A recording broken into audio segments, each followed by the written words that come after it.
We've got one where there is a kind of a reasonable normalization like we saw in 2008-9. If we accept that the crisis is of a similar magnitude, similar losses on the financial markets and similar disruption to economic magnitude, or possibly worse, as you heard from Bullard, then the optimists would say we'll have a similar recovery, in other words, a V-shaped recovery.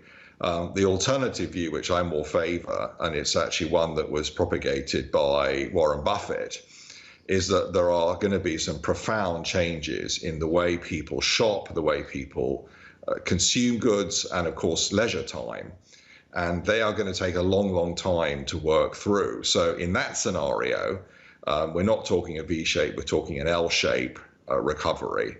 And that would augur, I think, a very different scenario to 2008-9, where, of course, we had a very sharp bounce back in financial assets. Let me push back on that, because I listened to an interview with Sam Zell, the billionaire property investor in the United States, and he's in that camp as well. He says this is going to be like the Great Depression, where people's behavior permanently changes. They save more and they become more prudent. But the difference between then and now is we've had lots of government support measures step in. So even furloughed workers are still getting 80% of their salary and the prospect of getting their job back when we get through the other side of the lockdowns, Stephen. It doesn't seem as though the experience of this pandemic on household finances for many will have been as negative as was seen during the big depression of the 1930s. So why will behaviour change so dramatically? Well, I think there's a reason why household finances and markets, for that matter, have held in, much better, of course, in the 1930s. The Dow dropped nearly 90% in the 1930s. We're only 15% or so from the highs. And that is, of course, the Federal Reserve and other central banks.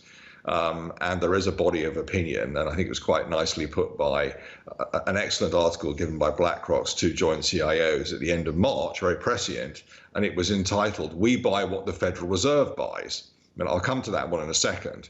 But that really means that liquidity, both from a central bank point of view and fiscally, has cascaded into the economy, and that has held things up, as opposed to the 1930s when the Fed and others were tightening like crazy. Fiscal spending was also tightening. So it's a different scenario in that regard.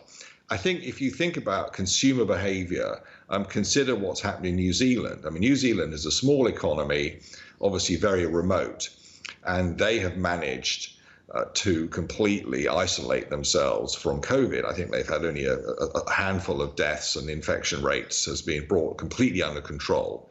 Now, what New Zealand are saying is that we will remain isolated until there is a vaccine. Now, that's a pretty extraordinary situation. Apparently, New Zealand's economy, 12% of it is reliant on tourism. So, they can hang in there. And, obviously, from a point of view of the health of the New Zealand population, it's fantastic news. But how does that sort of figure out into them managing their own economy?